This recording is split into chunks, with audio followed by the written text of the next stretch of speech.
इस्लाम के मानने वाले हैं हम। हमारा मजहब पूरी दुनिया में मुहज़्ज़ब है।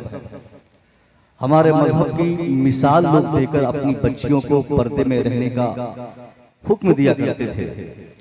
हमारे मजहब के पैगामात के तई पूरी दुनिया को सुकून और शांति का रास्ता मिलता था। जिस मजहब ने पूरी दुनिया को हया सिखाया, जिस मजहब ने पूरी दुनिया को चैन और सुकून में जीने का एक सलीका दिया, उस मजहब का एक शानदार कानून ये भी स्थापित किया गया कि कोई भी खातून मस्जिद में जाकर नमाज अदा नहीं कर सकती। जिस मजहब ने अपने घर की औरतों के लिए मस्जिद में शामिल होना, जमात में, नमाज में मना फरमाया हो, उस मजहब का यह कानून भला कैसे अलाउ करेगा कि उनकी बेटियां जलसे के नाम पर हंगामा करने के लिए चली जाए। अगर आप जलसा कराएं तो या तो जलसा कराए नहीं। मैंने अभी कहा इमरान भाई से, क्योंकि इनके हवाले से ही मेरी दावत हुई थी, इमरान भाई साहब, मैंने कहा कि इन लोगों को जलसा नहीं करना चाहिए था। क्या जरूरत थी आपको? अच्छा खासा काम चल रहा था सऊदीया में, दोहा में, कतर में, ओमान में, पंजाब में, दुबई में, दुनिया भर में आपके बच्चे खट रहे हैं। पैसों की आमदनी है, पैसों की फरावानी है, बैंक बैलेंस बढ़ रहे हैं, मकानात बन रहे हैं, एसी मशीन लग रही है, सारी फैसिलिटीज दुनिया की आपको मिल रही है। अब इन सारी खुशियों के बीच में जलसा कराने की हाजत क्यों पेश आई? जरूर किसी एक शख्स के दिमाग में ये कहा होगा कि जलसा इसलिए जरूरी है कि जलसे के बाद हया आ जाए। जलसा इसलिए जरूरी है कि जलसे के बाद पूरे समाज में अगर एजुकेशन न हो तो एजुकेशन आ जाए। जलसा इसलिए जरूरी है कि जलसा से शरीयत पर अमल हो जाए। जलसा इसलिए जरूरी है कि जलसे के बाद दीनी बेदारी आ जाए। मैं आपका दामन पकड़ के पूछना चाहता हूँ साहब, मुझे मालूम है कि मामूली पैसे खर्च नहीं करते आप जलसों में। बिहार, बंगाल, उड़ीसा, छत्तीसगढ़, पूछिए हमारे नसीम भाई साहब से, हमसे बहुत सीनियर शायर हैं। हिंदुस्तान के इतने शहरों का सफर इन्होंने किया है जो मुझे दोबारा करने के लिए सोचना पड़ेगा।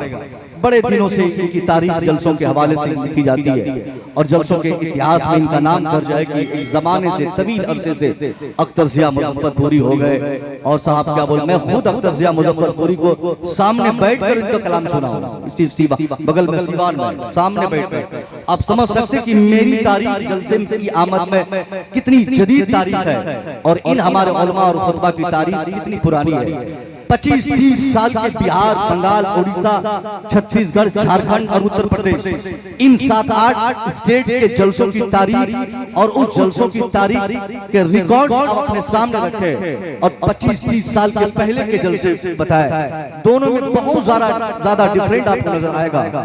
30 साल पहले जलसा होता गोपालगंज में, आदमी आता छपरा से सुनने के लिए। जलसा होता मोहम्मदपुर में, आदमी आता साहब वो क्या बोलते चंपारण जिला से सुनने के लिए।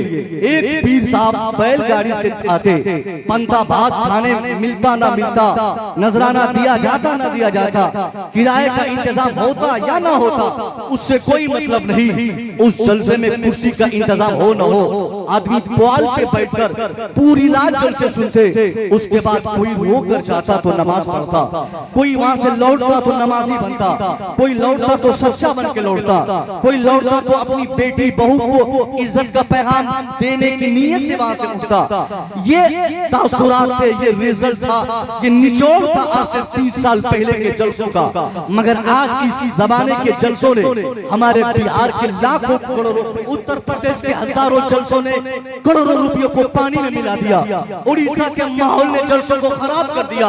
अगर आपसे मैं पूछना चाहूंगा, आप कहेंगे हजरत आप तो एक आलिम है, आप आलिम होने के साथ साथ आप एक मुबल्लिग है, आपको जलसा कराने के लिए लोगों को बरांगेख्ता करना चाहिए, उभारना चाहिए, आपको लोगों को तरकीब देनी चाहिए कि लोग कसरत से जलसा करें ताकि आपके पॉकेट भर जाए, आपका घर चले, आपकी चूल्ही चलती रहे।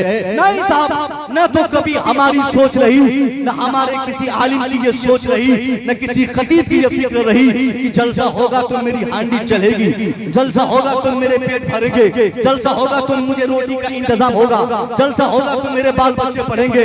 नहीं नहीं साहब, हमारे उलमा को कभी इसकी कभी फिक्र न हुई। आप तनख्वाह चाहे 10,000 दे दें, आप तनख्वाह चाहे 5,000 दे दें, आप चाहे इनके लिए कुछ दें न दें, इनका वजूद तो सिर्फ तबलीग दीन के लिए है। ये जिंदा है तो इस्लाम के लिए, ये जिंदा है तो तबलीग के लिए, ये जिंदा है तो आपको बताने के लिए, ये आपकी दुनिया और आखिरत की तमाम तकलीफों को दूर करने के लिए। आप में से अक्सर बोलते होंगे कि मौलवी पैसा के लिए सफर करता है। गया का मौलवी गोपालगंज आता है 25,000 लेने के लिए, दिल्ली चला जाता है 10,000 लेने के लिए। मैं आपको दावत देता हूँ, आप मेरा गांव चलिए, आप कल 5,000 रुपया मैं दूंगा, नहीं 5,000 10,000 दूंगा। आपसे तकरीर नहीं करवानी है, आप सिर्फ गोपालगंज में किसी बस में बैठ जाइए, आप मेरा गांव जाइए, वहां सिर्फ जाकर मुझे सलाम कीजिए, 10,000 रुपया मैं लिफाफे में बंद करके रखूंगा। आराम से उस पैसे को आप लीजिए, वापस आइए। फिर दूसरी रात को मैं आपको बोलूंगा आपको जाना है साहब मुरादाबाद, तीसरी रात को बोलूंगा जाना आपको राजकोट गुजरात, चौथी रात के लिए आपको मुंबई के लिए बुलाऊंगा। लगातार 8 रात की दावतें आपको दी जाएंगी। 8 रातों के लिए 10-10 हजार रुपया आपके लिए फिक्स किए जाएंगे। ना मरेगी, कदम नहीं आगे बढ़ेंगे, आपके हौसले मर जाएंगे। आप फोन उठाकर यही कहेंगे मौलाना साहब आपको आपका पैसा मुबारक हो, आपका लिफाफा मुबारक हो, 10,000 नोट मुबारक हो, आपका पैसा मुबारक हो। मुझे मरना पसंद नहीं, मुझे मौत पसंद नहीं। हमें क्या पागल समझे हैं कि आज पूर्णिया, कल दिल्ली, परसों राजकोट, उसके बाद मुंबई, उसके बाद उड़ीसा। मैं पागल नहीं, मैं इंसान हूँ, मेरे भी छोटे छोटे बच्चे हैं, मैं मरना नहीं चाहता। मगर आज इस जमाने में हमारे उलमा बैग उठाकर 47 डिग्री टेम्परेचर आज साफ गया डिस्ट्रिक्ट का रिकॉर्ड किया गया। 47 डिग्री टेम्परेचर में नॉन एसी बस से सफर करके अगर गोपालगंज आता है तो मकसद 15,000 लेना नहीं, मकसद कौम को उभारना होता है, मकसद उनको अपनी पॉकेट घर बनाना नहीं, मकसद कौम की हिदायत है, मकसद उनको अपना घर बनाना नहीं। घर बनाना होता तो दाढ़ी छिलाकर हम भी सो दिया जाते, घर बनाना मकसद होता तो जींस पहनकर हम भी दलाली करने पे उतर जाते। पैसा कमाना मकसद होता तो नसीम शहर गयावी, गुलाम मुर्तजा शमसी, अख्तर जिया मुजफ्फरपुरी, इमरान गयावी, जियाउल्लाह मिसबाही, ये तमाम उलमा हमारे सारे काम छोड़कर दलाली करते। कोई जमीन बेचते, कोई दुकान करते, कोई साहब कहीं और कोई काम करते, कोई सोचिया जाते, कोई गोहा में टहलते, कोई कतर की बातें करते, कोई साहब कहीं कमाने जाते। लेकिन आज हमारे उलमा भागते फिर रहे हैं तो कमाना इनका मकसद नहीं, दीन बचाना इनका मकसद है, नफा बचाना इनका मकसद है, शरिया बचाना इनका मकसद है, बेटियों को बचाना मकसद है, कौम की इस्लाह इनका मकसद है, कौम को सुधारना इनका मकसद है। इसलिए हमारे उलमा उनकी आमद की आप कदर करें। मैं जानता हूँ आपने लाखों खर्च करके इतना बड़ा जलसा सजाया है, मगर ये पैसे पानी में मिल जाएंगे अगर आप अपने उलमा के खिताब की कदर आप ना कर सके। इन पैसों का कोई हिसाब किताब, कोई लेखा जोखा नहीं होगा। इसलिए आइंदा कोई ये ना बोले कि मौलवी पैसा के लिए भागता है। अगर पैसा मकसद है तो आप क्यों नहीं भागते? मैं बुलाऊंगा, 10 दिन से ज्यादा आप जिंदा नहीं रह पाएंगे। मैं कल रात 12 बजे तकरीबन मुर्शिदाबाद तकरीबन के स्टेशन जैसे उतरा, मैं स्टेशन आया 2 बजे रात में लोकल ट्रेन पकड़ के कटिहार आने लगा। ट्रेन छूट गई, बहुत ज्यादा टिसलाइट हुआ, वापस कटिहार से पूर्णिया आया। अपनी गाड़ी 500 किलोमीटर दूर तकरीबन गाड़ी अपनी खुद चलाकर बगैर किसी कॉर्पोरेट, बगैर किसी ताउन के, बगैर किसी ड्राइवर के 500 किलोमीटर दूर कई हफ्ते से जगने के बाद मैं चला कर आकर अभी खड़े होकर तकरीर कर रहा हूँ। इसके पीछे पैसा मतलब और मकसद नहीं, दीन मकसद है, दीन बचाना मकसद है। आज जोड़ के मैं आपसे कहूंगा हम बहुत बर्बाद हो चुके, मजीद बर्बादी की कोशिश आप ना करें। आपको संभालने के लिए आपके पास बहुत ज्यादा टाइम नहीं है। मेरी तकरीर में किस्सा कहानी लच्छेदार बातें और बिना मतलब की गुफ्तगू का कोई न अंदाज मिलेगा, न कभी सुनने को मैं सुनाने की कोशिश करता। अगर आप पसंद करेंगे दोबारा किसी से कहेंगे कि मुसव्विर की तकरीर थोड़ी समझ में आई थी, नहीं पसंद आएगी मेरी बात मुझे वापस कर दीजिएगा। मगर 100% मैं इस जज्बे के साथ आपको कह सकता हूँ कि आपकी हालत इस वक्त दुनिया की सबसे ज्यादा जलील कौम की हालत से ज्यादा बदतर है। दुनिया में आज से 25 साल पहले जिसको हमने दलित कहा था, जिसे हमने दलित समझा था, जिन्हें हमने पिछड़ा समझा था, हमारा समाज जिन्हें पिछड़ा कहा था, आज वो पिछड़ा नहीं, आज वो फॉरवर्ड है, आज वो हम बैकवर्ड है, वो फॉरवर्ड है। आज उनको तरक्की के सारे रास्ते मालूम है। उनके बच्चे IAS बन रहे हैं, उनके बच्चे IPS बन रहे हैं, उनके बच्चे डॉक्टर बन रहे हैं, उनके बच्चे इंजीनियर बन रहे हैं। आपने क्या किया? ये गोपालगंज, ये सारण कमिश्नरी के मुसलमान खुशी तौर पर उत्तर प्रदेश में साहब कुशीनगर और देवरिया, उधर बलिया, मऊ, आजमगढ़, ये और बस्ती और गोंडा, ये मुसलमानों का जो गढ़ है, ये इलाका है। यहाँ के मुसलमानों में 95% मुसलमानों का की फिक्र यह है कि हमारी तख्लीक का मकसद अल्लाह का यह है कि हम सऊदिया जाके काम करें। हमारी पैदाइश का मकसद है कि हम सऊदिया जाए, दुबई जाए, चाहे कितना कमाए उससे मतलब नहीं। यही फिक्र ने हमको बर्बाद कर दिया। आज इस गांव के, मुझे उम्मीद है इस गांव के भी 10-20 लोग सऊदी में होंगे, इलाके के 25-50 सऊदी में होंगे, इलाके और जिले के हजारों लोग दुबई में होंगे। ये कहा जाता है सीमांचल बिहार की तरफ, सीवान के बारे में कि सीमांचल में, सीवान में पैसा है, सीवान में माल है, माल मतलब दौलत है, दौलत मतलब पैसा है, बैंक बैलेंस है। यानी सीवान गोपालगंज को पैसे की जगह कहते हैं। अख्तर जिया मुजफ्फरपुरी साहब से अक्सर बातें होती है, हम लोग कहते हैं साहब हमारे बिहार में, हमारे सीमांचल में क्या है, हमारे यहाँ धान है, गेहूं है, मकई की खेती है। आपके यहाँ तो पैसों की खेतियां है। 50-50 हजार रुपया एक बेटे वाले बाप को मिलते रहता है। इसी में मोच ताव देकर बाप बोलता है मेरा बेटा दुबई खटता है, मेरा बेटा सऊदिया रहता है। इसी फिक्र ने आज 95% मुसलमानों को इस बिहार में, उत्तर प्रदेश में, इस भारत में, पूरी कायनात में, बात दुनिया की बात कर रहा हूँ, 95% मुसलमानों की फिक्र आज बिल्कुल अलग हो चुकी। जिसके नतीजे में बेटा अभी मैट्रिक एग्जाम पास किया नहीं, उसके लिए वीजा की तलाशी शुरू। बेटा अभी मैट्रिकुलेशन इंटरमीडिएट का एग्जाम पास आउट किया नहीं, बेटा अभी कायदे का पढ़ा लिखा बना नहीं, उसके बाप के दिमाग में पैसा कमाने की ऐसी ख्वाहिश बैठ जाती है। वो जंगली ख्वाहिशात की तकमील के लिए वो बाप रास्ता तलाश करता है। नतीजे में अपने जवान बेटे के मुस्तकबिल को कुर्बान करके वो बाप उसका वीजा पासपोर्ट तैयार करके 18 साल के होने के फौरन बाद अगर नहीं भी हो तो इधर उधर करके उम्र बढ़ाकर उनको किसी तरह दुबई भेजा जाए, उनको दोहा भेजा जाए, उनको कतर भेजा जाए।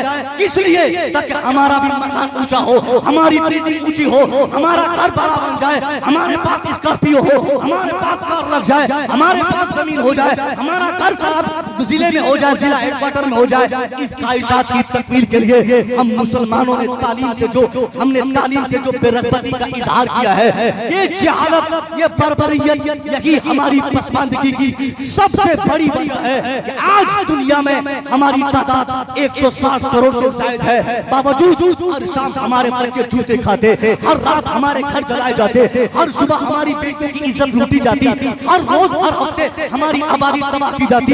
ये हमारी बर्बादी का राज इस पे मुनहसिर नहीं कि हम मुसलमान हैं, हम अकलियत है, हम कम हैं, इस वजह से लोग हमें मार रहे हैं। नहीं साहब, पूरी दुनिया में आज भी अमली एतबार से जिस कौम की तादाद सबसे ज्यादा है वो न तो क्रिश्चियन है, वो न तो साफ जेजेस है, वो न तो हिंदुइज्म के मानने वाले हैं, न तो वो ईसाई है, कोई मजहब का मानने वाला नहीं। पूरी दुनिया में अमली एतबार से अगर किसी कौम की तादाद आज भी सबसे ज्यादा है वो कौम में मुस्लिम है, वो मुसलमान है, वो मुसलमानों की तादाद है। 160 करोड़ की तादाद कोई कम तादाद नहीं।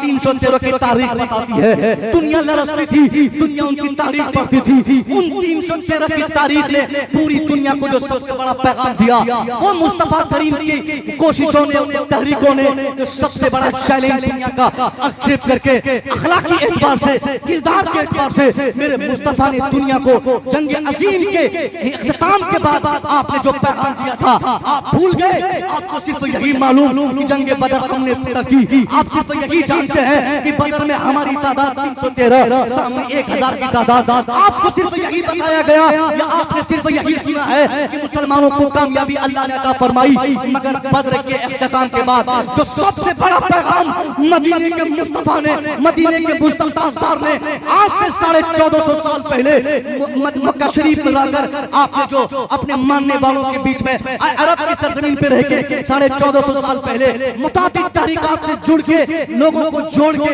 आपने जो पैगाम दिया था वो पैगाम कौन सा था? बदर के इख्तिताम के बाद जितने दुश्मन कैप्चर हुए, जितनों को जेल नसीब हुई, सब जेलर को बंद करके मशवरा किया गया, आपस में राय लेने के लिए मुसलमान इकट्ठा हुए।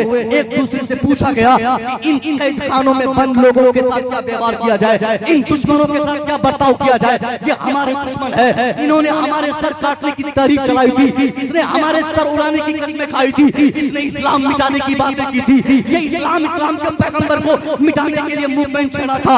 मुस्तफा करीम की बारगाह में, मुस्तफा की जेल में मुस्तफा की जानी दुश्मन वहां मौजूद है, मशवरा हो रहा है इन दुश्मनों के साथ क्या व्यवहार किया जाए। हम होते, आप होते, हमारा समाज होता तो हम बोलते इन दुश्मनों को उल्टा लटकाया जाए, इनकी चमड़ी उधेड़ी जाए।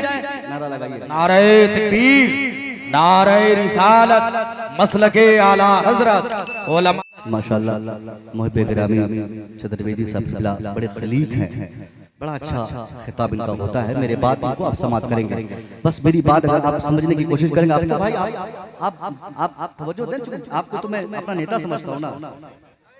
माशाअल्लाह, मैं क्या कह रहा था साहब, मुस्तफा करीम ने क्या पैगाम दिया? भैया भाई साहब मोहब्बत से समाप्त कीजिएगा।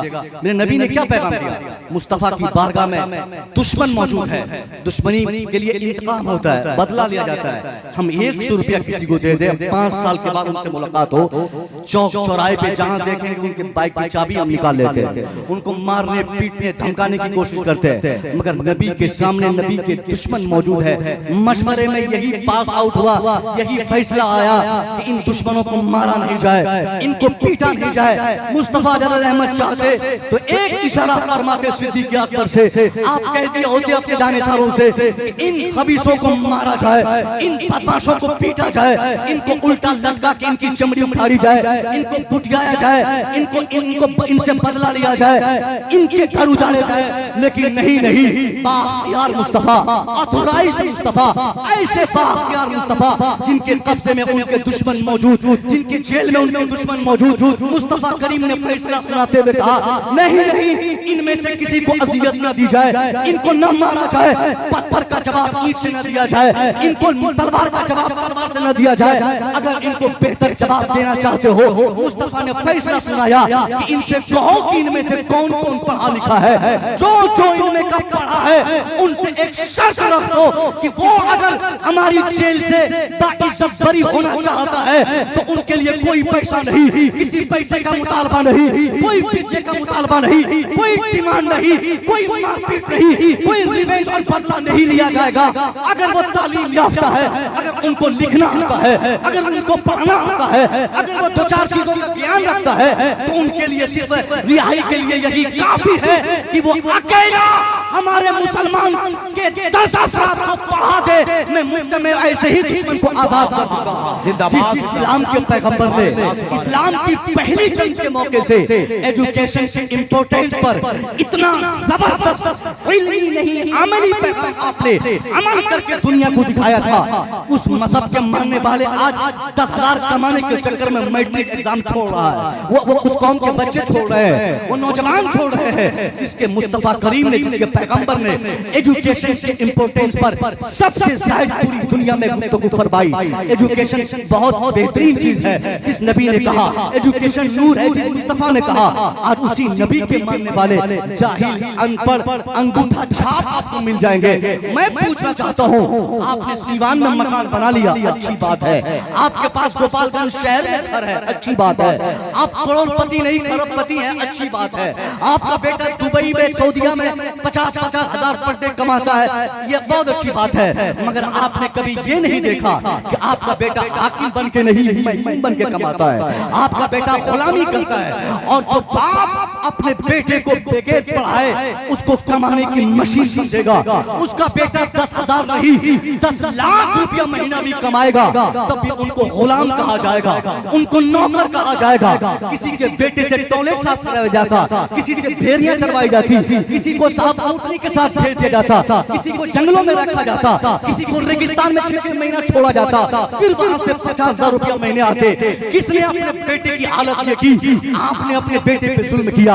आप जिम्मेदार है अपने बेटे के मुस्तकबिल को तबाह करने का, रिस्पॉन्सिबल आप बाप है तो जिम्मेदार है, भाई है तो जिम्मेदार है। साथ क्यों नहीं आप पढ़ाया। इस जमाने में पैसों की कमी कहीं नहीं, न तो तालीमी इदारों की कमी है। जहाँ देखिए स्कूल खुल रहे हैं, जहाँ देखिए कॉलेज बन रहे हैं, जहाँ देखिए यूनिवर्सिटी कायम हो रही है, जहाँ देखिए ट्यूशन पढ़ाने वाले, जहाँ देखिए ट्यूटर मास्टर आपको मिल जाएंगे।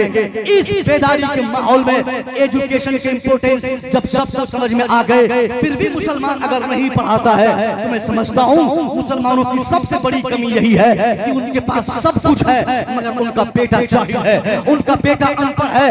अगर आपकी यही हालत रही, मैं दावे से कह सकता हूँ उससे मुकद्दस के इस हसीन मौके से अगर आपने अपनी औलाद को नहीं पढ़ाया, आज आपके बच्चे 1-1 लाख रुपया महीना आपको कमा के दे रहे हैं। अगर वो जाहिल हैं, आपके बच्चे अनपढ़ हैं, आज लाखों रुपया कमा रहे हैं, मगर जब आप बूढ़े होंगे, बेटा जवान होगा, आपके बुढ़ापे में आपका बेटा से आप जब मुतालबा करेंगे, उस वक्त बेटा बगैर गाली के कोई और चीज से स्वागत नहीं करेगा। बेटा आपको सताएगा, बेटा आपको मारने आएगा, बेटा आपकी इज्जत नहीं करेगा, बेटा आपका एहतराम नहीं करेगा। क्यों? क्योंकि उनके अंदर एजुकेशन नहीं, उनके अंदर ज्ञान नहीं, उनके अंदर नॉलेज नहीं।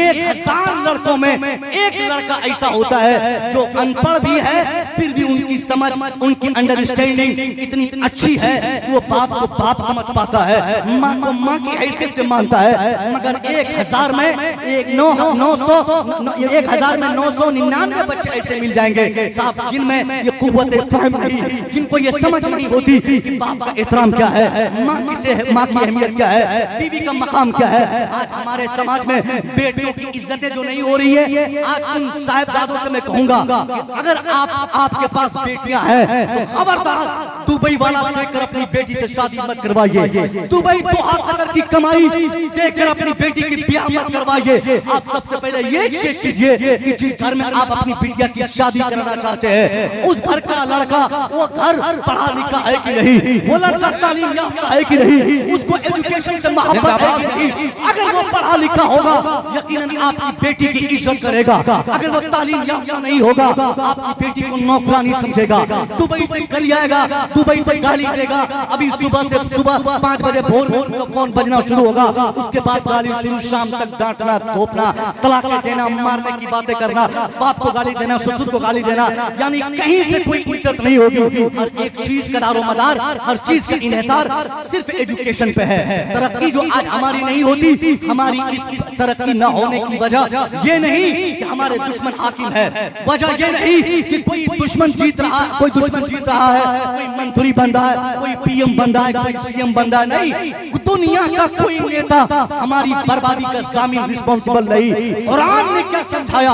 कुरान कहता है वमा असाबकुम मिन मुसीबा व बिमा कसबत ऐदीकुम what misfortunes befalls on you it is because your hand has gathered it। Quran कहता है मुसलमानों, ये तेरी तबाही का रिस्पांसिबल कोई दूसरा नहीं, तुम खुद हो।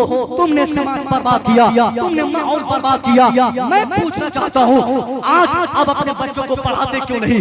क्यों आवाज़ी के गाने पर आपके बच्चे खड़े? क्यों जहाँ बदतमीजियाँ होती थी वहाँ आपके बच्चे खड़े? आपके नीतीश जी ने पूरे बिहार में आपकी तादाद गिनवा दी, बता दिया कि मुसलमान कितने हैं, दलित कितने हैं, ब्राह्मण कितने हैं, शेख कितने हैं, अंसारी कितने हैं, गैर इस्लाम के मानने वाले कितने हैं। आपको हुकूमती सतह पर सब कुछ मालूम है। आप जानते हैं कि आपकी तादाद 20% है। 20% का मतलब समझते हैं? 20% का मतलब 100 में 20 का होना, यानी जहाँ 100 लोग हों वहाँ 20 आपके होंगे, जहाँ 100 डॉक्टर्स हों वहाँ 20 आपके बच्चे, जहाँ 100 इंजीनियर्स हों वहाँ 20 आपके बच्चे, जहाँ 100 IAS हों वहाँ 20 आपके बच्चे, जहाँ 100 पढ़े लिखे हो वहाँ 20 आपके बच्चे। मगर आप ईमानदारी से तलाश कीजिए, 20 बच्चे आपके नहीं मिलेंगे। आपका ब्लॉक चाहे जो हो, ब्लॉक का नाम, आप अपने ब्लॉक हेडक्वार्टर में कल सुबह जाके चेक कीजिए। आप वहाँ पीओ साहब को देखिए, वहाँ पे पीओ साहब से लेकर पीडीओ को, सीईओ को, सीआई को, कर्मचारी को, जितने कैटेगरी के अधिकारी वहाँ आपको चेयर पर बैठे मिलेंगे,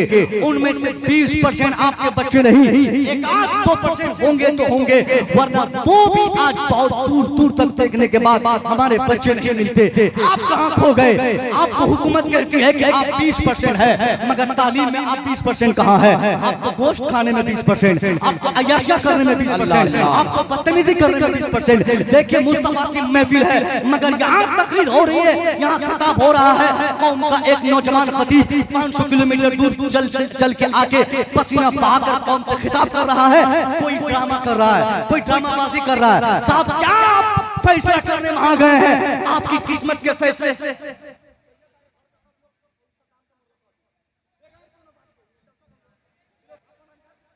अल्लाह के वास्ते जो हुआ है उसको छोड़ दीजिए, उस हालत पे छोड़ दीजिए, अल्लाह इसका बेहतर बदला देगा। साहब हाथ जोड़कर मैं कहूंगा, हाथ जोड़कर आपसे गुजारिश करूंगा, भाई साहब को बैठा लीजिए। एक बात कहता हूं, देखिए किसी चीज का बदला जो है मार पीट नहीं होता है। आप उनको अपनी हालत पे छोड़ दीजिए। मुस्तफा की महफिल में अगर कोई खता किया हुआ है, अगर उसने गलती की है, जानकर शरारत की है, तो इसका बदला अल्लाह उन्हें अता फरमाएगा।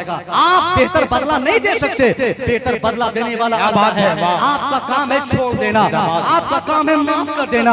माफ करने वाला माफ करता है, मारने वाला मारता है। मारने वाला ये मत समझे कि हम बहादुर है, बहादुर मारने वाला नहीं, माफ करने वाला होता है, छोड़ देने वाला बहादुर होता है। बुज़दिलों का काम है बदला लेना, बुज़दिलों का काम है गाली देना, बुज़दिलों का काम है डंडे झाड़ना, बुज़दिलों का काम है बिना मतलब की लड़ाई करना। शेर दिल इंसान हर गाली और अज़ियत पर माफ कर दिया करते हैं, इस सोच के साथ कि मैं माफ कर दे रहा हूँ, मगर अल्लाह जिसने हमें पैदा फरमाया है वो माफ नहीं करेगा। वो अल्लाह इसका बेहतर बदला बहुत जल्द अता फरमाएगा। मैं सारे भाइयों से गुजारिश करूंगा, आप अगर किसी से बदला लेंगे, आप बहुत ज्यादा गुस्से में आएंगे तो उनका हाथ तोड़ेंगे। वो उंगली तोड़ा है तो आप हाथ तोड़ेंगे, वो हाथ तोड़ा है तो आप सर फोड़ेंगे, उसने सर फोड़ा है तो आप पांव तोड़ेंगे, उसने पांव तोड़ा है तो आप तलवार भांजेंगे। मगर अगर अल्लाह पर आप छोड़ देंगे तो अल्लाह ऐसी सजा अता फरमा देगा कि वो न चलने को रहेगा, न बोलने को रहेगा, न सोचने को रहेगा। इसलिए फैसले अल्लाह पे छोड़ा जाता है, फैसले खुद नहीं किए जाते हैं। बंदा का काम है अमल करना, फैसला करना अल्लाह का काम है।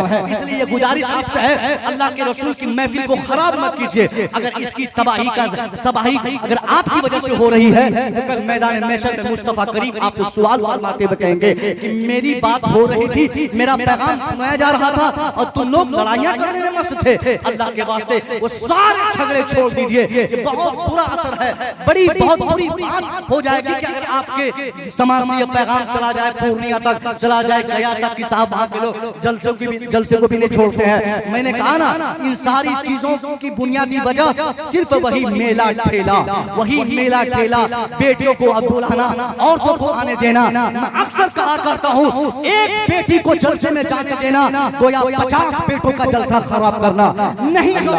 हमारी बेटियों को जलसे में आने और बुलाने की, इनके लिए आप काफी है, इनके लिए दादा इनका काफी, इनके लिए इनका बाप काफी, इनकी तरबियत के लिए बड़ा भाई काफी। मौलवी पैगाम देगा जरूरी नहीं। जिस तरह हमको उनको देखना हराम है, उसी तरह उनको भी हमें देखना हराम है।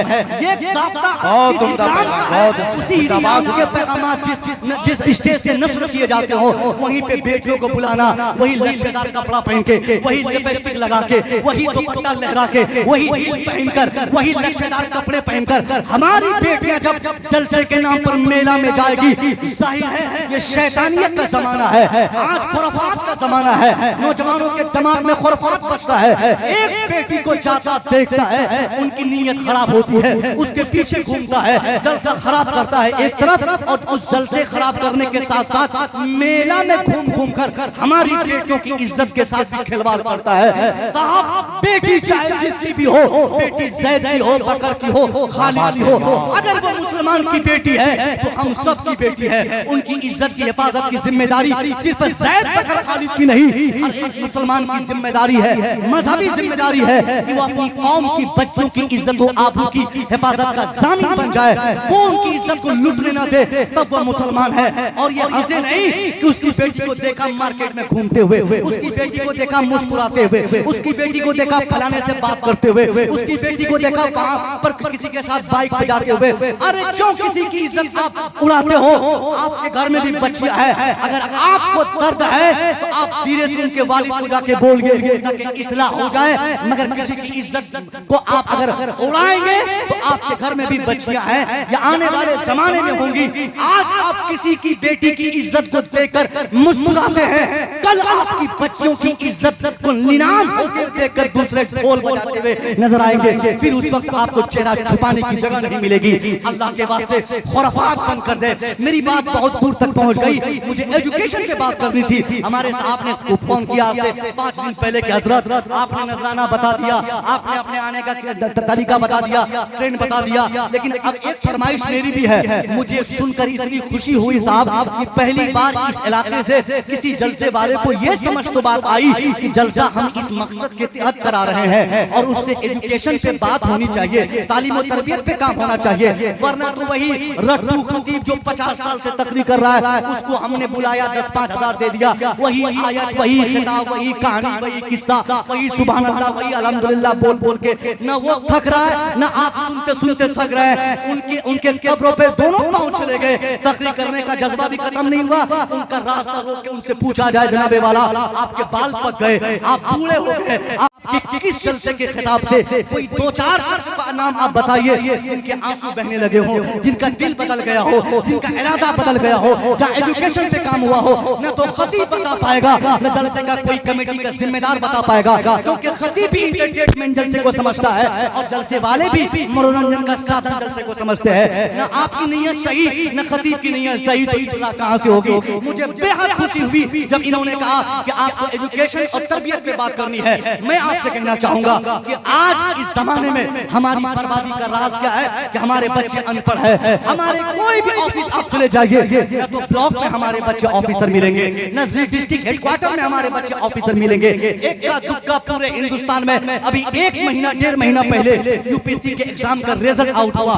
1200 बच्चे पूरे भारत में, सारी बिरादरी, सारे मजहब के मानने वालों को मिला दिया जाए पूरे हिंदुस्तान में, तो 1200 लोग पास आउट किए, 1200 बच्चे उस एग्जाम को क्लियर किए। मगर उस 1200 में आपको बताता हूं आपके बच्चे कितने थे? सिर्फ 45 बच्चे मुसलमानों के थे जिनको कामयाबी मिली, और उन 45 में मैं दावे से कह सकता हूं अमली मुसलमान के सिर्फ 2-4 बच्चे होंगे, बाकी वही फैशनेबल मुसलमान, वही जदीद मुसलमान, वही जदीद बातें करने वाले मुसलमानों के बच्चे होंगे। मैं कहना चाहूंगा 1200 में 50 बच्चे होना कितना था? कम से कम 250 बच्चे आपके आईएएस बनते, तब आपको कामयाब माना जाता। हुकूमत बताती है कि आप 20% हैं, मगर आप 20% नहीं, आपको साफ सिंगल % है, आपको 1.5% है, आपको 0.5% है। इतनी तादाद आपके बच्चों की तालीमी इदारों से है। बाकी तादाद गोश्त की दुकानों पे, बाकी के बच्चे लूडो खेलने में, बाकी के बच्चे ड्रीम 11 पे जुआबाजी करने में, बाकी के बच्चे साहब अयाशी करने में, बाकी के बच्चे वक्त ज़ाय करने में मस्त है। मैं आपसे नहीं कहूंगा कि आपका बेटा नसीम शायर गयाबी जैसा शायर आजम क्यों नहीं बना, मैं नहीं कहूंगा कि आपका बेटा ज़ियाउल मिसबाही की तरह एक शानदार करतारपुर की मस्जिद जैसे मस्जिद का इमाम क्यों नहीं बना। मैं आपसे नहीं कहूंगा कि आपका बेटा मौलाना कमरुद्दीन जैसा आलिम क्यों नहीं बना, बल्कि मैं ये कहूंगा आलिम नहीं बनाया आपने, कोई शिकायत आपसे नहीं। आपका बेटा हाफिज नहीं बना, कोई कंप्लेंट, कोई शिकायत आपसे नहीं। हाफिज बनाना अल्लाह का काम है। अल्लाह जिस पर मेहरबान होता है उसी के बच्चे हाफिज कुरान बनते हैं। अल्लाह जिस पर भलाई करना चाहता है उन्हीं के बच्चे वही आलिम दीन बनता है। अगर आपके बच्चे आलिम नहीं बने कोई शिकायत नहीं, क्योंकि आपके बच्चे नहीं बन सकते। आपने तो पहले ही बोल दिया था मौलवी कौन बनाएगा अपने बेटे को? बेटा मौलवी बनेगा पछतावा होगा, जिंदगी भर बेटा 10,000 कमाएगा, न घरवा बना पाएगा, न गाड़िया खरीद पाएगा, न ढंग से उसकी शादी हो पाएगी, न अपनी जिंदगी गुजार पाएगा, न अपनी बीवी की परवरिश कर पाएगा, न बाल बच्चों को पढ़ा पाएगा। काल लफड़े में अगर आप पढ़ा रहे मेरा बेटा हाफिजा नहीं करेगा, मेरा बेटा हाफिज नहीं बनेगा, मेरा बेटा मौलवियाना नहीं पढ़ेगा, मेरा बेटा किसी मस्जिद मदरसे में नहीं पढ़ेगा, मेरा बेटा डॉक्टर बनेगा, मेरा बेटा हाई बनेगा, मेरा बेटा ऑफिसर बनेगा, मेरा बेटा अंग्रेजी मीडियम स्कूल में पढ़ेगा। इसी नुक्ते नजर से मैं कहूंगा आपने नहीं बनाया हाफिज कुरान अपने बच्चे को, कोई शिकायत नहीं। मगर एक शिकायत जरूर करूंगा कि अगर आपके बच्चे हाफिज कुरान नहीं बने तो क्या हुआ? आपके बच्चे डॉक्टर क्यों नहीं बने? आपको बताना होगा। आपके बच्चों ने एजुकेशन के मैदान में आलिम फाजिल की तालीम नहीं पाई, कोई शिकायत नहीं, फिर आपके बच्चे डॉक्टर क्यों नहीं बने? आपके बच्चे इंजीनियर क्यों नहीं बने? आपके बच्चे ऑफिसर क्यों नहीं बने? आपके बच्चे आईएएस क्यों नहीं बने? आपके बच्चे आईपीएस क्यों नहीं बने? पता चला न तो आपने अपने बेटे को हाफिज बनाया, न आपके बेटे मौलवियाना की तालीम पाए, न आपके बेटे अंग्रेजी मीडियम स्कूल में पढ़ पाए। फिर आपने क्या किया? सिवाय पासपोर्ट के आपने अपने बच्चों के लिए कुछ नहीं किया, सिवाय वीजा तलाश करने के लिए किसी एजेंट के दरवाजे के पे दस्तक देने के आपने अपने बच्चों के लिए कुछ नहीं किया। बाप चप्पल फैक्ट्री का मालिक बोलता है मेरा बेटा उसी फैक्ट्री में काम करेगा। बाप चमड़ा फैक्ट्री में काम करता, यही सोचता कि पांचों बेटा उसी फैक्ट्री में काम करेगा। बाप आप कोई काम करता तो बेटा आपके लिए भी वही सोचता कि मेरा बेटा यही काम में आ जाएगा। ये कम सर्फ लोगों की अलामत है, जिनकी सोच होती है कि हजरत पढ़ लिख के क्या होगा, कलकत्ता में अपनी दुकान है, पांचों बेटा वही दुकान पर बैठेगा, दिन भर चप्पल का बिजनेस करके 2-4-10 हजार कमा लेगा। ये कम सर्फ लोग और वो कज फिक्री जिनके अंदर रहती है, वही लोग ये फैसला सुनाते हैं। जो अच्छे लोग होते हैं उनका फैसला ये होता है हजरत अगर मैंने किसी कलकत्ते के फैक्ट्री में बहैसियत वर्कर मैंने काम किया है तो मैं मेहनत और जारी रखूंगा। मेरा बेटा जूता चप्पल की फैक्ट्री में मजदूरी पर काम नहीं करेगा, मेरा बेटा पढ़ लिख कर फैक्ट्री का मालिक बनेगा। हजरत मैं किसानी किया हूँ, मेरा बेटा किसान नहीं बनेगा। मैं ड्राइवर हूँ, मेरा बेटा ड्राइवर नहीं बनेगा। मैं दुबई में रहता हूँ, मैं अपने बच्चों को दुबई नहीं भेजूंगा। मैं सऊदिया में खड़ता हूँ, अपने बेटे को ऑफिसर बनाऊंगा, अपने बेटे को जिले का सबसे बड़ा डॉक्टर बनाऊंगा। जब तक आप ये नहीं सोचेंगे आपको कामयाबी नहीं मिल सकती। ये सऊदिया का पैसा, ये अमेरिका का डॉलर, ये दीनार और दिरहम आपकी कामयाबी में शामिल नहीं।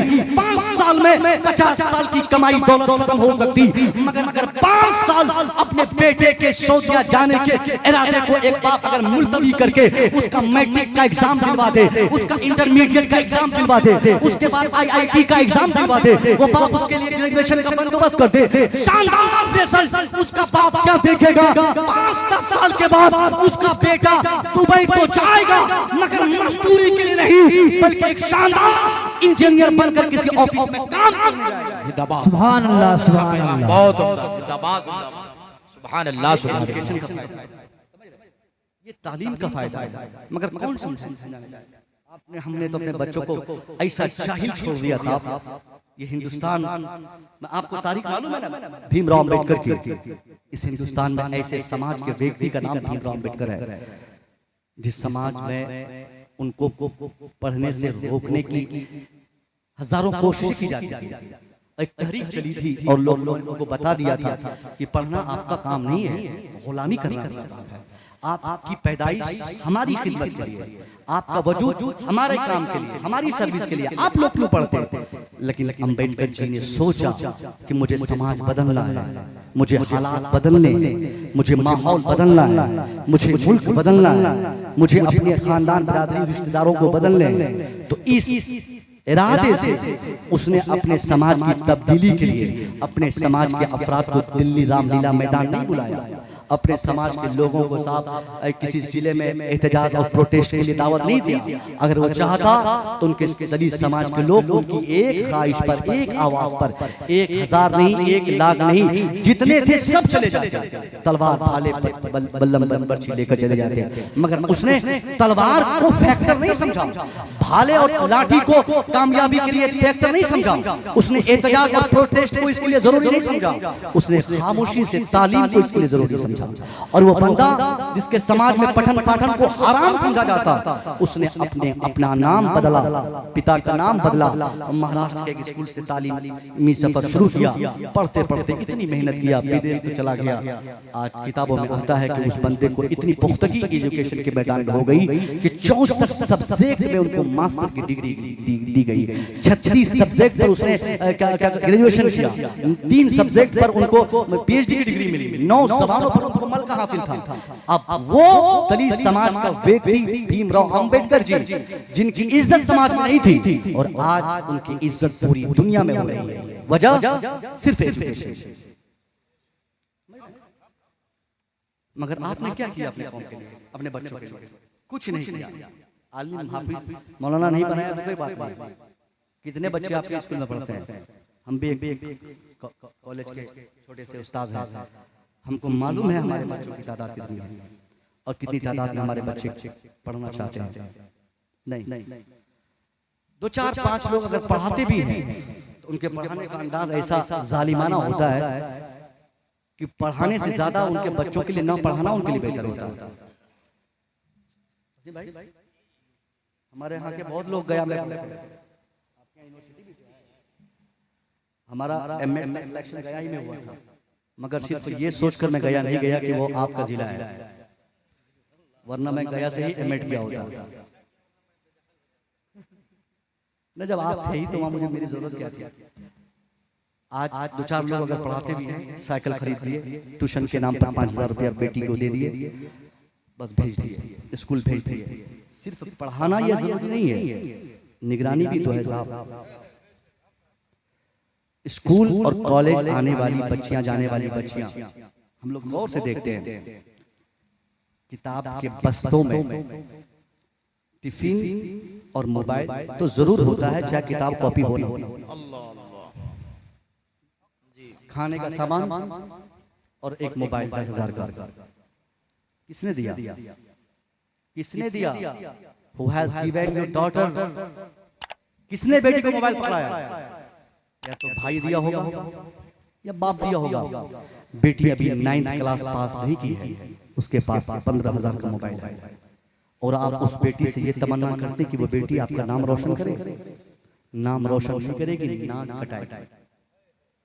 उम्र से पहले और जरूरत से पहले आपने बच्चों को मोबाइल पकड़ा दिया। स्कूल जानते वक्त आज कोचिंग के नाम पे रास्तों में, सड़कों पे आज बेतहाशा हमारी बच्चों के साथ जो दुर्व्यवहार किए जाते हैं। इसी गोपालगंज से एक हमारे मिलने वाले ने फोन किया मुझे कुछ दिन पहले कि हजरत मैंने अपने समाज की बेटी को देखा कि स्कूल के नाम पर वो घर से निकली और किसी के बाइक पे चढ़ी और फिर शाम को वापस आई और घर वाले से बताई कि मैं पढ़ के आ रही हूँ।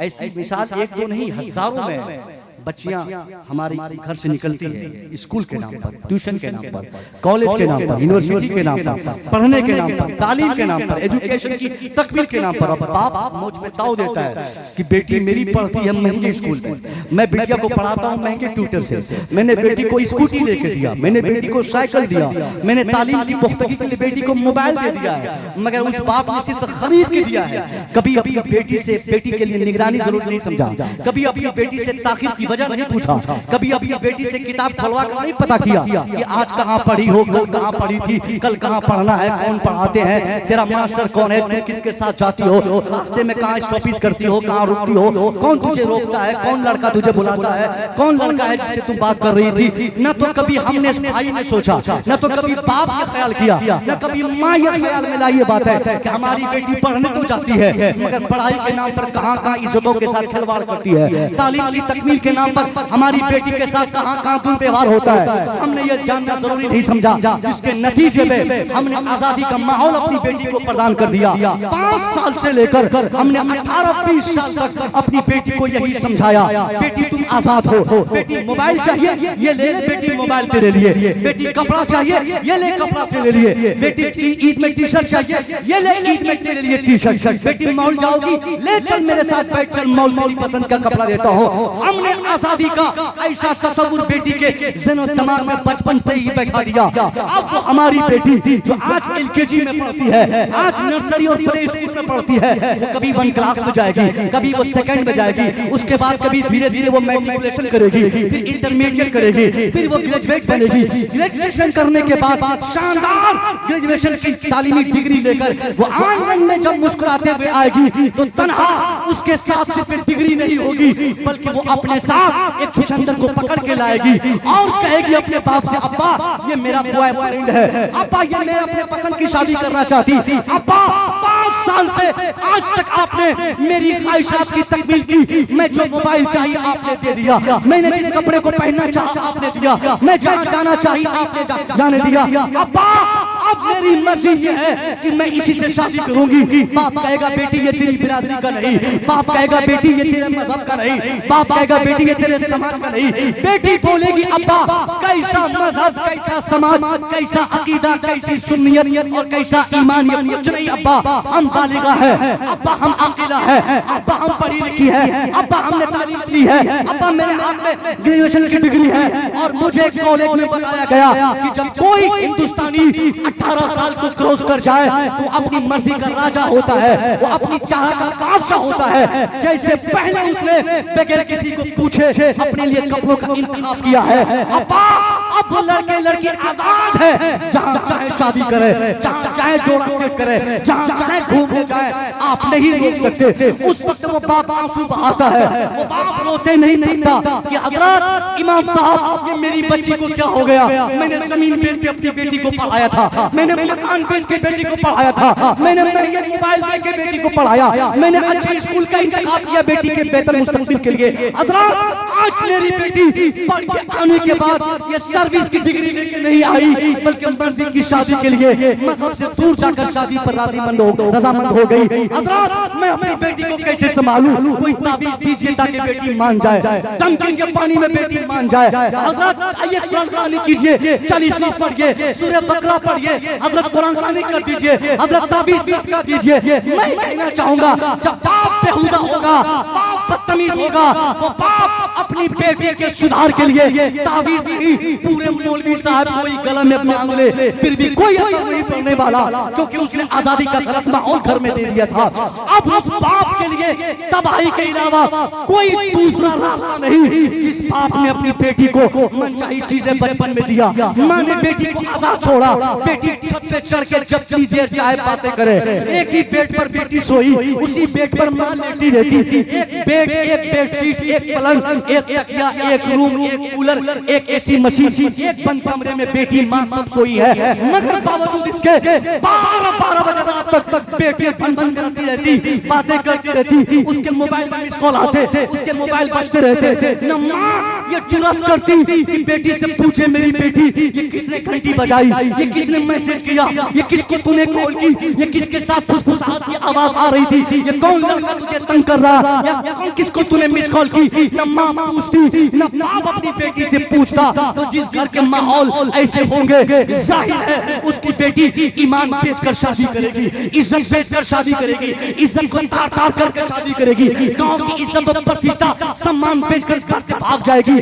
बचाने के लिए, इज्जत को महफूज करने के लिए दूसरा कोई रास्ता नहीं सिवाय इसके कि माँ रिस्पॉन्सिबल है, बाप जिम्मेदार है, भाई जिम्मेदार है। जैसे माँ देखे कि बेटी मोबाइल लेकर सीढ़ी पे चढ़ती हुई बेटी छत पे गई है बात करने के लिए, पीछे से माँ भी चली जाए, पहले दिन, पहली शाम, पहली गलती जैसे ही बेटी को करती हुई एक माँ पकड़ ले, फौरन वो माँ पीछे से जाकर एक हाथ से बेटी का मोबाइल छीने, दूसरे हाथ से बाल पकड़ के 2-4 बार उसी छत पर गिरा कर 2-4 लाख उसके सर पे दे और सख्त अंदाज में कहे कौन बात कर रहा है, किससे बात तुम कर रही हो, किसने मिस कॉल की। अल्लाह की कसम पहली गलती पर अगर बाप अपनी बेटी को, माँ अपनी बेटी को अगर सजा दे इस तरह सख्त सजा दे, तो वो बेटी जो आज कमर में घुस कर, जो आज बैग में रखकर 15-15 हजार का मोबाइल मार्केट में घूमती है, पर्स की जगह पर मोबाइल हाथ में लेकर, निकाब पहनी बच्चियां आटा मार्केट सीवान में देख लीजिए, निकाब पहनी है, मोबाइल चमक रहा है। अगर वो उसका बाप उसको बचपन में सजा देता, वो बेटी मोबाइल लेकर चलना तो दूर की बात है, मोबाइल की घंटी से भी नफरत करती, मोबाइल छूना उसको जरूरत नहीं होता। ये सारी तरबियत की कमी की बुनियाद पर ये सारे बात अब हम सुनते रहते हैं, हमारे समाज में होते रहता है कि फलनवा की बेटी बिगड़ गई, जिलनवा का बेटा बिगड़ गया। बिगड़ता कौन है? इस बिगाड़ का जिम्मेदार मौलवी साहब नहीं, साहब की जिम्मेदारी इतनी है, अजान दो, नमाज पढ़ाओ, कुर्बानी करो, साहब जनाजा पढ़ाओ, अकीका पढ़ाओ, खतना करो, निकाह करो, इतनी सारी जिम्मेदारियां हैं। अब आपकी बेटी को सुधारने की जिम्मेदारी उनकी थोड़ी है, आपकी बच्ची को सुधारने की जिम्मेदारी आपकी है। सरकार दो आलम ने ज़हन दिया कि शख्स अपने आप में एक रहबर है और हर रहबर से उसकी रहबरी के बारे में कल मैदान महशर में पूछेगा। आपकी बेटी के बारे में मौलवी साहब से नहीं पूछेगा, आपसे पूछा जाएगा कि आपने अपनी बेटी के सुधार के लिए कौन सा कदम उठाया। कोई कदम हम नहीं उठाते साहब, हमारा समाज तबाह हो गया। हाथ जोड़कर आपसे गुजारिश है कि मजीद बर्बादी के लिए आप वक्त मत दीजिए, आप फौरन इस पर अमल कीजिए। एक ऐसा खुशगवार माहौल अपने समाज में कायम कीजिए कि आपकी बेटी पढ़े भी तो इस्लामिक नुक्ते नजर से जो तालीम लेना और जहां तक पढ़ना पढ़ाना हमारे जरूरी है, उतनी ही तालीम हमारी बच्ची ले ले। मजीद तालीम ऐसी नहीं चाहिए जिसकी बुनियाद पर हमारी बेटी की इज्जत लूट जाए, जिसकी बुनियाद पर हमारी बेटी की इज्जत चली जाए। दुनिया की सारी दौलत एक तरफ, आपकी बेटी की इज्जत तो सम्मान और प्रतिष्ठा एक तरफ है।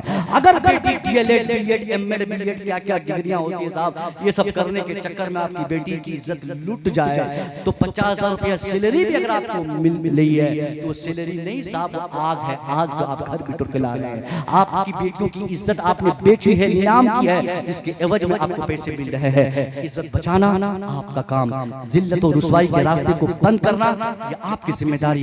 खूब पढ़िए, खूब पढ़िए, अपनी औलाद को पढ़ाइए, अपने भाई को पढ़ाइए। भाई की जिम्मेदारी है, अगर दुबई में काम कर रहा है, एक भाई अगर नहीं पढ़ सका है साहब, आप कुछ भी कर सकते हैं। जमीन बेचना हो बेच दीजिए, जमीन बेच के पढ़ाना ये ऐब नहीं है, मकान बेच के पढ़ाना ऐब नहीं है। ऐब की बात तो तब है कि बेटा भाई सब बाहर रहता खटता है और दूसरे घर के लोग जाहिल है, ये ऐब की बात है। आपके दरवाजे पर स्कॉर्पियो लगी है, आपके घर के बच्चे जाहिल है, ये ऐब की बात है। जमीन बेच के पढ़ाना ऐब नहीं, आप कायदे से पढ़ाइए, जो बेचना हो बेच दीजिए। एक छोटा सा मकान और छोटी सी झोपड़पट्टी भी अगर बची रहेगी और आपका बच्चा अगर पढ़ लेगा, उसी तालीम की ऐसी बरकत उसे नसीब होगी। आप अपनी कब्र से मुलाहाजा करेंगे कि जिस बेटे को पढ़ाने के लिए आपने जमीन मकान जायदाद प्रॉपर्टी सब बेच दिया, सिर्फ झोपड़पट्टी छोड़ा था, वही बेटा अपनी तालीम की बुनियाद पर झोपड़पट्टी में रहकर भी बड़े बड़े महलों में रहने वालों को झुकाने पर मजबूर हो जाता है। ये सब चीज सिर्फ एजुकेशन से मुमकिन है। मैं दुआ ताला बोलने से ज्यादा सुने हुए लोगों को अमल के अल्लाह तौफीक अता फरमाए। बोली बहुत सारी चीजें जाती है, अभी अख्तर साहब बोलेंगे, हमारे कई खुतबा बोलते हैं, मगर अमल हम कम करते हैं। आप अमल कीजिए तब ना पैसा वसूल होगा, आपका मेहनत वसूल होगी। हमारी बड़े अच्छे लोग हैं, यकीनन आप कम से कम अब तक रुक गए, यही आपकी मोहब्बत को सलाम। अस्सलाम वालेकुम।